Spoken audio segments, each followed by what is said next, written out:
Mas eu queria propor aqui hoje que a gente fizesse uma experiência, um experimento, um exercício. Quando a gente navega no noticiário da política, principalmente no noticiário da economia, a gente acaba gastando mais energia, aliás, uma energia monumental, discutindo aquilo que pode acontecer se o governo fizer aquilo que diz que vai fazer, do que, de fato, discutindo aquilo que o governo faz.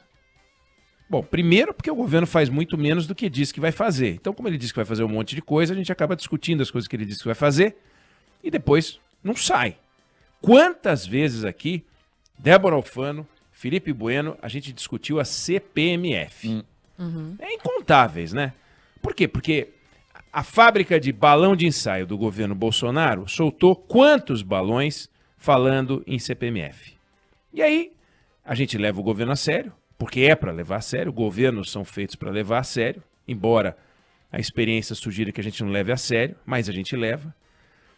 E a gente acaba discutindo uma proposta que não sai do papel. O Marco Sintra tinha falado em CPMF, perdeu até o emprego porque falou disso. Depois eu não sei quantas vezes o ministro da Economia, o Paulo Guedes, falou que faria CPMF, e a gente discutindo todas as vezes, porque afinal o governo disse que ia fazer. E o presidente da República, e cadê a CPMF? Que não saiu, e que vai sair, que você não sabe se sai, se não sai. Bom, quantas vezes a gente discutiu a reforma tributária e esperando o projeto do governo? Aí saiu aquele projeto do governo ridículo. A gente discutiu a reforma administrativa, saiu aquele projeto do governo ridículo. A gente discutiu a privatização. A única coisa que saiu do controle do governo foi o secretário de privatização, que foi privatizado, voltou, aliás, para a iniciativa privada, e de onde talvez ele se arrependa de ter saído, porque acreditou também no governo.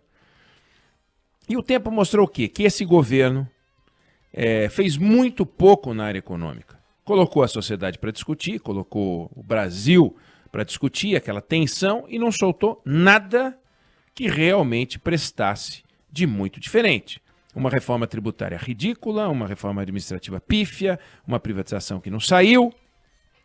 E a gente tem uma história louca, porque a gente fica olhando, fica discutindo. Tem um ministro que fala um monte de coisa interessante, fala muito bem, mas faz muito pouco.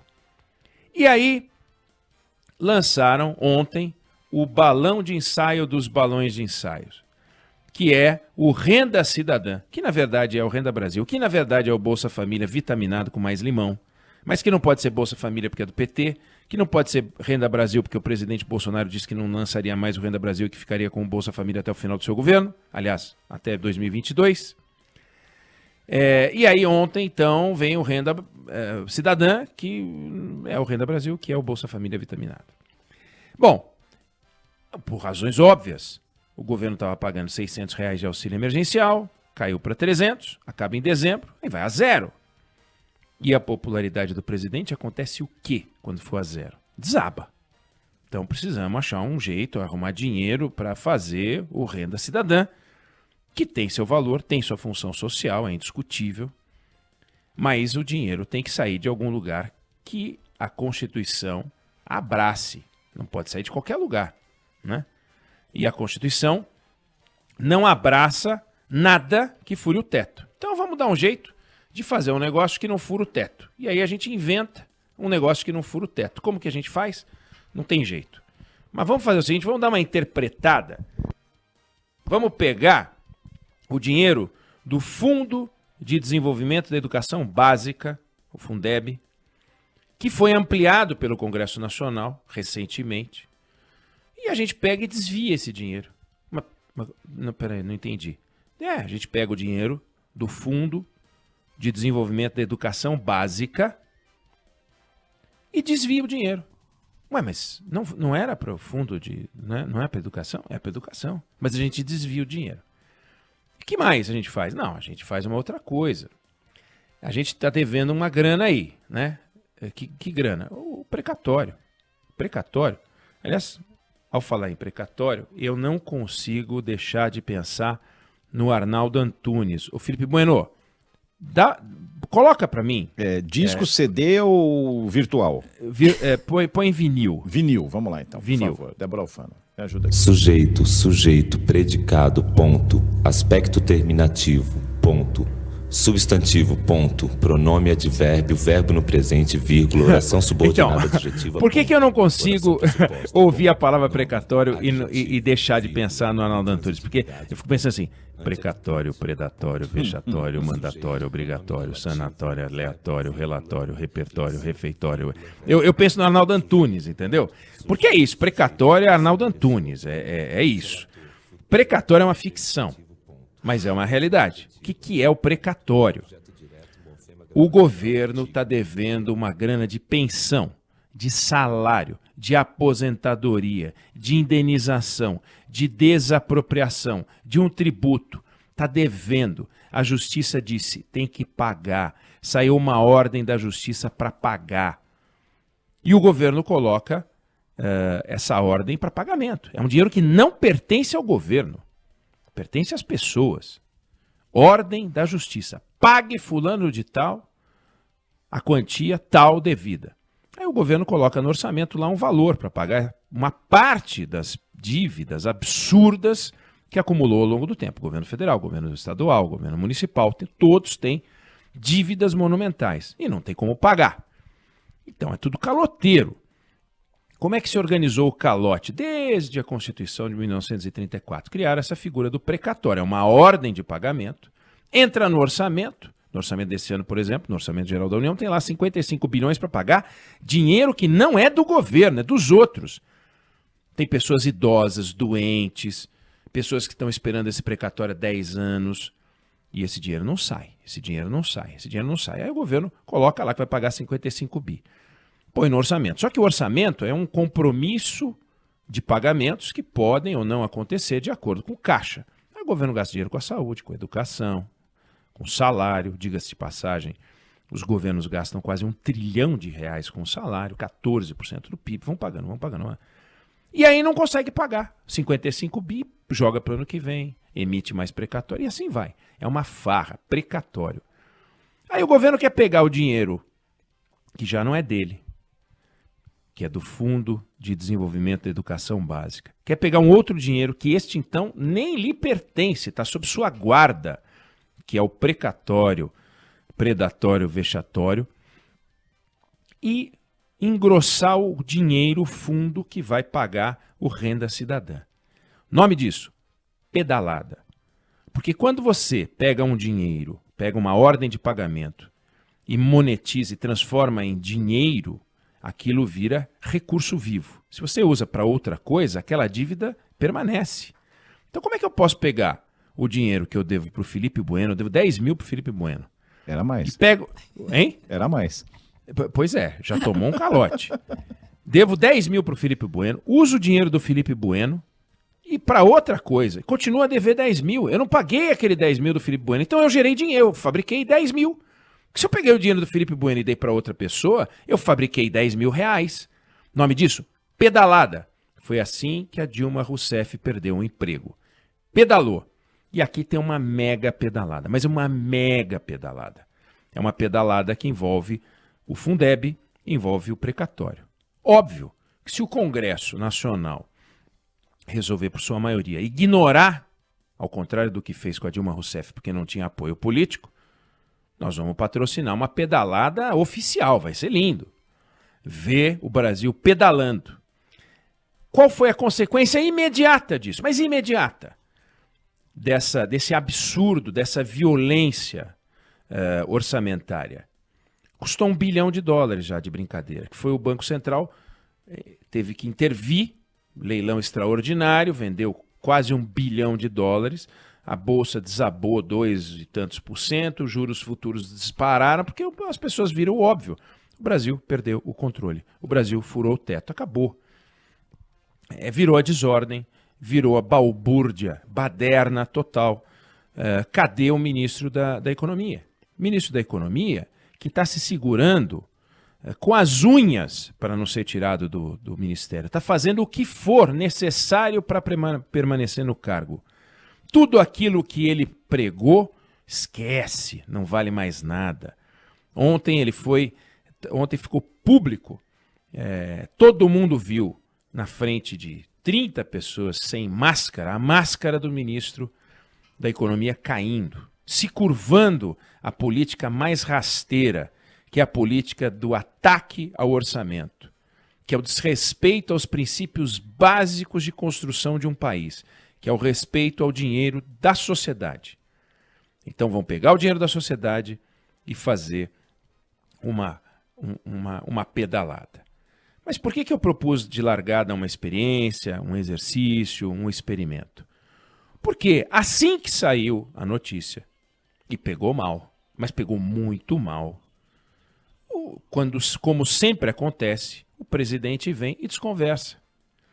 Então, foi assim que ele fez quando proibiu qualquer discussão sobre o Renda Brasil no meu governo. No meu governo vai ter Bolsa Família, vai ficar até o fim. Ele veio a público hoje e disse que o auxílio emergencial não pode ser para sempre. E depois do anúncio do novo programa social, ele disse que a responsabilidade fiscal e o respeito ao teto são os trilhos da economia. Estamos abertos a sugestões. Pera, não entendi. Estamos abertos a sugestões. Então não é mais o Fundeb e o precatório? Mudou. Ele está vendo, vamos ver. Então, acontece o seguinte, como o governo usa o balão de ensaio como ferramenta de trabalho, ferramenta de pesquisa, joga a ideia no ar, joga a ideia na roda, deixa a ideia ser testada, torpedeada, deixa os maiores especialistas que cobrariam milhões para dar um parecer falar de graça, e depois a gente coloca e vê se passa pelo crivo e tal. Aconteceu com o CPMF, aconteceu com isso, aconteceu com reforma tributária, e vamos enrolando daqui, enrolando dali, se passar vamos em frente, se não passar a gente vê, porque o governo Bolsonaro criou um ministério a mais, que é o Ministério da Opinião Pública, que se tornou o ministério mais poderoso do Brasil. Ontem a gente assistiu ao vivo aqui, na Band News FM, o processo de liofilização do ministro da Economia e o surgimento do Ministério da Opinião Pública. Ontem, a liofilização foi um negócio tão descarado que, a certa altura, um dos que falou ali, daqueles tantos que falaram, acho que foi o Fernando Bezerra, líder do governo, disse o seguinte: temos a opinião do ministro da Economia, fala pela economia, e em seguida falam pelo governo o general Ramos e o general Braga Neto, ou seja, uma instância de poder. Posto Ipiranga virou um posto genérico. Posto Ipiranga a caminho do posto 9 de Ipanema. Posto Ipiranga que já tem um tamanho bem menorzinho. O Zé Roberto Mendonça de Barros vai fazer uma análise bem mais profunda, mais embasada sobre esse assunto ainda hoje. Então, o governo usa a sociedade para fazer estes testes, mas fica claro que o compromisso real deste governo com a retidão orçamentária, com a rigidez orçamentária, é nenhuma. E os investidores olham para isso.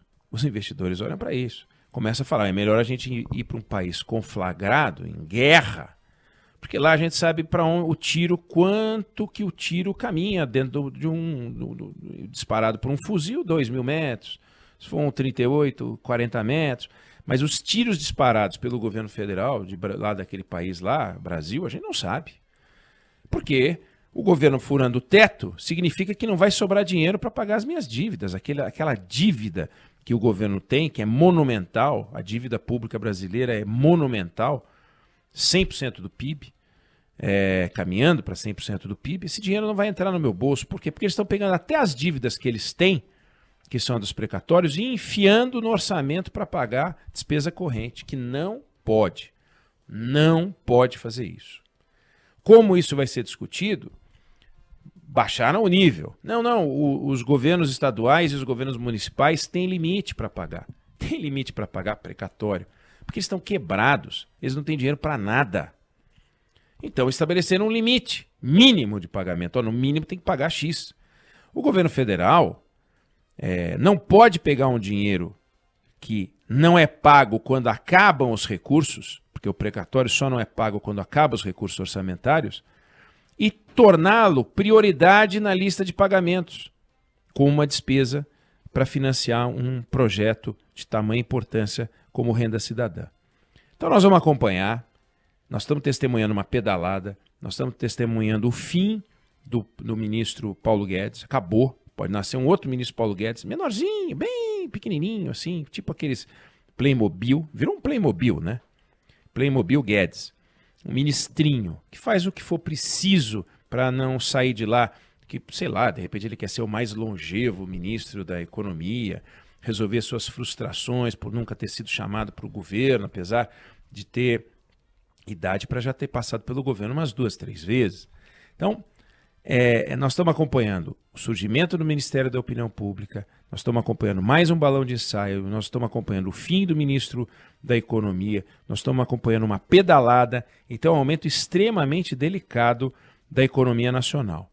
Se a gente não colocar um freio nisso, se o Congresso Nacional abençoar este absurdo, o Brasil vai virar pária na economia internacional. O Brasil entra num processo de descrédito absoluto do ponto de vista econômico e o preço disso vem porque daí acaba o investimento, diminui a atividade econômica, o volume de tributos que o país arrecada desaba e acaba dinheiro não é só para o Renda Cidadã, é para o Renda Cidadã, é para a saúde, é para tudo. Um momento muito delicado a gente está vivendo agora.